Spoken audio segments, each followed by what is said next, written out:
Bismillah walhamdulillah wa salatu wa salam ala rasulillah wa ala alihi wa sahbihi wa mawalah. Amma ba'd. Assalamu alaikum wa rahmatullahi ta'ala wa barakatuh. So today we're continuing with our series on the names of Allah subhanahu wa ta'ala, and today we're covering the name of Allah, Al-Majeed. Al-Majeed. Coming from the root verb majada or majuda, yamjudu majdan majadatan fahuwa majidun, which means, has actually a number of meanings. It means to be plentiful and expansive. It also means to be honorable. It means to be generous and praiseworthy. It means to be glorious, illustrious, and exalted. So subhanAllah, Al-Majeed is actually a name of Allah that encompasses a lot of different concepts. The word Al-Majd implies perfection and excellence in whatever quality that person possesses. And so therefore, this name of Allah is often referred to as the majestic, Al-Majeed, the majestic. Or you could also say the vastly kind, the most beautiful, the most noble, and the most generous. These are all different ways of translating. It's actually quite hard to summarize it in one brief statement. But Al-Majeed is also closely related to Al-Jalil, which is also translated as the most majestic, or Al-Karim, the generous, or Al-Wahhab, the bestower. All these concepts are, you could say, closely linked. The root letters of Mim, Jim, and Dal are mentioned 4 times in the Quran, and always in the form of Majeed, twice in reference to the name of Allah, and twice in reference to the Quran, which is really quite beautiful as a parallel. The idea that Allah Ta'ala is Al-Majeed and the Quran is Quran Majeed. It's this majestic book, subhanAllah. And we're going to explore that in more detail, inshallah, in a moment. We know that when Ibrahim alayhi salam, so in terms of where it's located in the Quran, we take a look at the first instance in which the context is when Ibrahim alayhi salam is receiving the good news of a child. The angels say, وَقَالُوا أَتَعْجَبِينَ مِنْ أَمْرِ اللَّهِ رَحْمَةُ اللَّهِ وَبَرَكَاتُهُ عَلَيْكُمْ أَهْلَ الْبَيْتِ إِنَّهُ حَمِيدٌ مَجِيدٌ. That Allah, they said, the angels said, are you amazed at the decree of Allah? May the mercy of Allah and His blessings be upon you, O people of the house. Indeed, He is the praiseworthy and the honorable.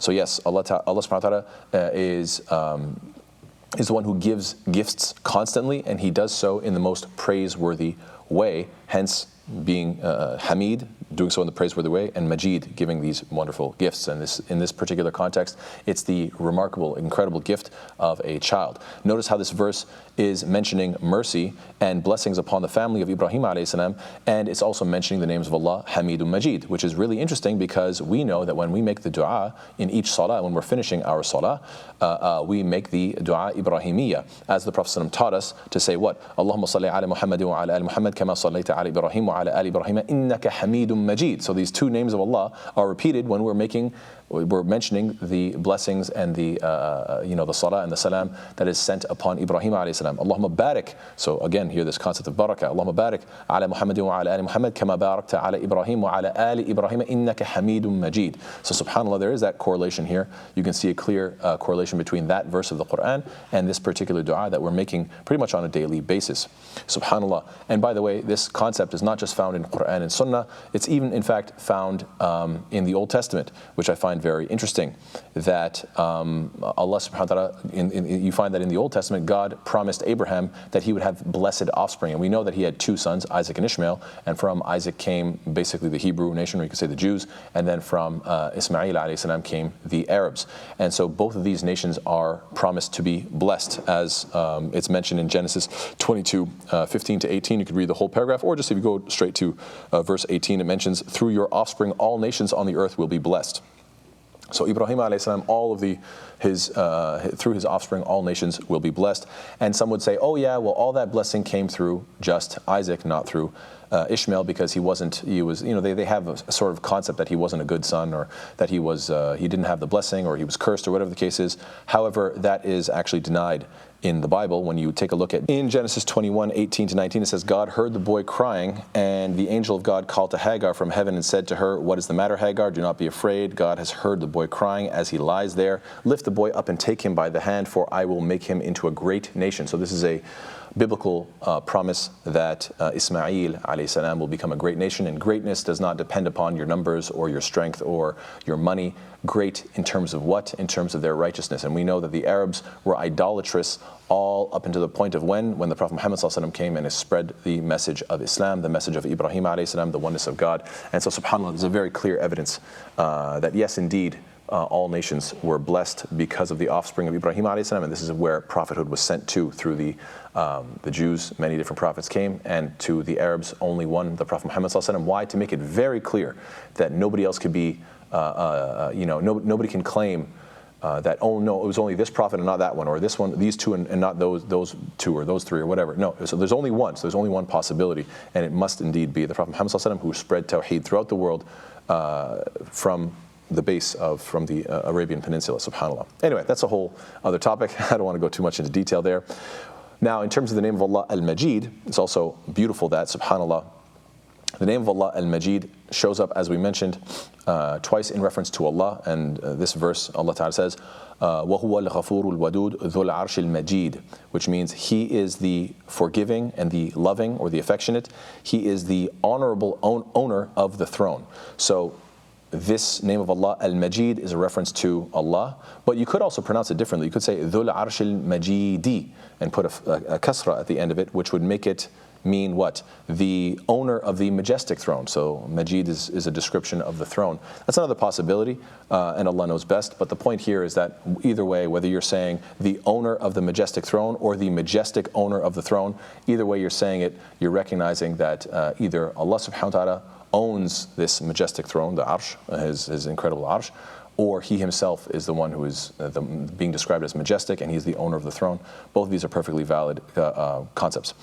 Anyhow, point being is what? That Allah Ta'ala is perfect in all of His attributes, and nobody rivals Him in any way. Allah says, لَيْسَ كَمِثْلِهِ شَيْءٌ وَهُوَ السَّمِيعُ الْبَصِيرُ, that there is nothing like unto Him, and He is the all-hearing and the all-seeing. Allah says, وَلَهُ الْمَثَلُ الْأَعْلَى فِي السَّمَاوَاتِ وَالْأَرْضِ, and to Him belongs the highest attribute in the heavens and the earth. So Allah is Al-Majeed, the majestic. He is unlike anybody else in any of their attributes. Aisha radhiyallahu anha, she mentions that when the Prophet ﷺ was praying at night, she noticed and she heard the Prophet ﷺ saying what? Allahumma a'udhu biridaka min sakhatik wa bimu'afatika min uqubatik wa a'udhu bika minka la uhsi thana'an alayka anta kama athnayta ala nafsik. Beautiful dua. The Prophet ﷺ was making this dua, pleading to Allah, saying, "Oh Allah, I take refuge in you. I take refuge in your pleasure from your anger, and in your forgiveness from your punishment, and I take refuge in you from you. I cannot enumerate your praise. You are as you have praised yourself." So subhanAllah, this is really expressing the idea that what? That Allah subhanahu wa ta'ala is beyond comprehension in His amount, in the amount of praise that He deserves. Allah Ta'ala is incomprehensible. And yes, of course, you could say that there are some aspects that we have that are somewhat related, but Allah Ta'ala is so beyond. So for example, what I mean is like life. I'm alive, right? Every human being is alive, and yet Allah subhanahu wa ta'ala is Al-Hayy, He's the living. So you would say, oh, there's a correlation there. Yes, but His life is not like ours, in the sense that ours has a beginning and an end. Allah Ta'ala does not have a beginning nor an end. His life is a perfect life, and ours is flawed. Same thing with knowledge, same thing with strength and hearing and seeing and goodness and wisdom and generosity and mercy and justice. All these things we can have an element of.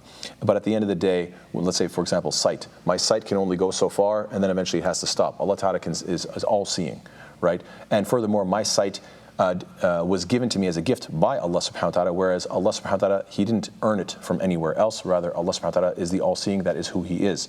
And His sight doesn't have a beginning nor an end, whereas my eyes were granted to me at a certain point in time, and eventually I will pass away and I will not be able to see anymore. And so, subhanAllah, you can see that from every angle and aspect and direction, that Allah subhanahu wa ta'ala is unique entirely and beyond our comprehension. And one way to express this, one time the wife of the Prophet ﷺ, Juwayriyah, she stayed in the masjid for a long period of time worshipping Allah, and then when the Prophet ﷺ came back and saw she was in the same place worshipping for so long, he told her, you know, why don't you say these few short words that would be equivalent to all that worship that you were doing. She goes, okay, what are they? And the statement was what? Subhanallah wa bihamdihi adada khalqihi wa rida nafsihi wa zinata arshihi wa midada kalimatih. Which means what? Glory be to Allah, and all praise is His, by the number of His creatures, and in accordance with His pleasure, and to the weight of His throne, and to the ink of His words. In other words, may the tasbih, or the subhanallah, you know, like may the glorification of Allah and His praises be basically innumerable. I mean, subhanallah, by the number of His creation, how many atoms, how many protons, electrons, and subhanallah, how much creation are there? Innumerable, right? By the number of His creatures, in accordance with His pleasure. How pleased is he with himself? This is beyond our comprehension. To the weight of his throne, again, beyond our comprehension. And to the ink of his words. In other words, how long could you sit and write about Allah subhanahu wa ta'ala, praising Allah ta'ala, describing Allah subhanahu wa ta'ala, just, making novel after novel, book after book, trying to describe his greatness, subhanAllah. The amount of ink is innumerable, it's incomprehensible, it is infinite, subhanAllah. So yes, now with regards to the name of Allah, Al-Majeed, you also find that this word, Majeed, is also in reference to the Quran. As we said in Surah Qaf, Surah 50, ayah number 1, Allah says, Qaf wal Quran al-Majid. Qaf, by the honored Quran. And furthermore, in Surah Buruj, Allah says, Bal huwa Quranun Majid. But it is an honored Quran. So this Quran is twice being described as Majeed. Why? Because the Quran represents the best qualities in text.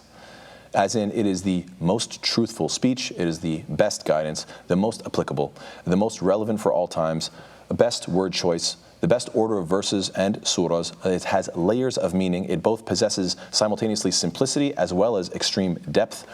It is the most just, truthful, and the most accurate information about the past and about the future, and it is entirely unassailable. You cannot find flaw with it, and you cannot find something better than it, and you cannot find anything wrong with it. As Allah Ta'ala says, لا يأتيه الباطل من بين يديه ولا من خلفه تنزيل من حكيم حميد. Falsehood cannot approach it from before it nor from behind it. It is a revelation from a Lord who is wise and praiseworthy.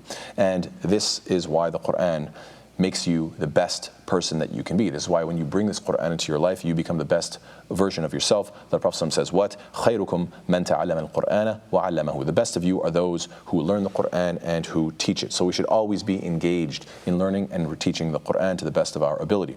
In terms of us recognizing Allah as Majeed, then that's to do majjada yumajidu tamjeed. It's to glorify Allah Ta'ala. And there's a beautiful narration which mentions in a hadith Qudsi that Allah says, وَإِذَا قَالَ مَالِكِ يَوْمِ الدِّينِ قَالَ مَجَّدَنِي عَبْدِي. That when we are praising Allah, when we're praying and reciting Surah Fatiha, when we say Maliki Yawm al-Din, recognizing that Allah is the owner of the Day of Judgment, then Allah responds to that by saying what?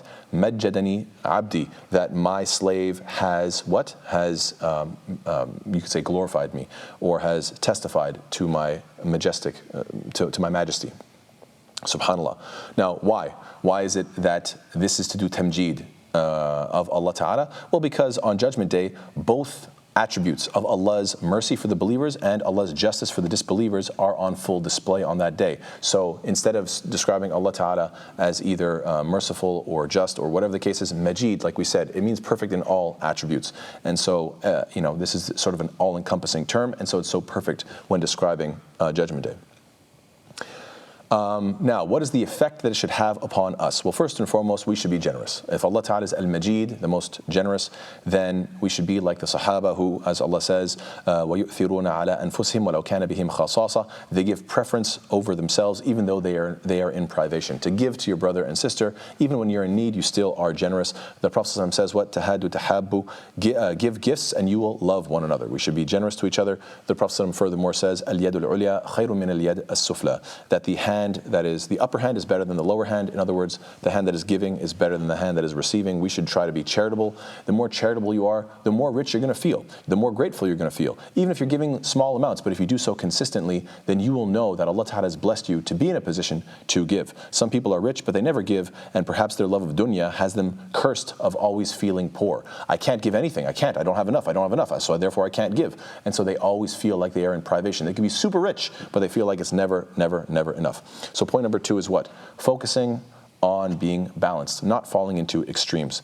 The Prophet ﷺ confirmed and said what? إِنَّ لِرَبِّكَ عَلَيْكَ حَقًّا وَلِنَفْسِكَ عَلَيْكَ حَقًّا وَلِأَهْلِكَ عَلَيْكَ حَقًّا فَأَعْطِي كُلَّ ذِي حَقٍّ حَقَّهُ. Your Lord has rights on you, your soul has rights on you, your family has rights on you, so you should give the rights to all those who have rights on you. In other words, try to be a balanced believer. Try to make sure you follow the example of the Prophet ﷺ in all aspects, who was perfectly balanced in his approach, in everything that he did. As Allah says, لَقَدْ كَانَ لَكُمْ فِي رَسُولِ اللَّهِ أُسْوَةٌ حَسَنَةٌ. That there has certainly been for you in the Messenger of Allah ﷺ an excellent pattern. And the Prophet ﷺ also, Allah Ta'ala describes his Messenger by saying, وَإِنَّكَ لَعَلَىٰ خُلُقٍ عَظِيمٍ. And indeed, you are on a great moral character. And the final point that I want to mention is what?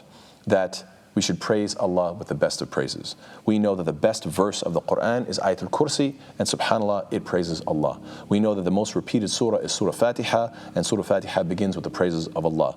We know that the greatest surah in terms of reward is Surah Al-Ikhlas, and it praises Allah. So if you want to be the best of servants, if you want to be the best of individuals, then what should you do? You should be the one who is most frequent in praising Allah, and do so through the Quran, because the Quran is Quran Al-Majeed. May Allah Ta'ala make us a people of the Quran. Ameen ya Rabbil Alameen. Jazakumullah khairan. Wassalamu alaikum wa rahmatullahi wa barakatuh.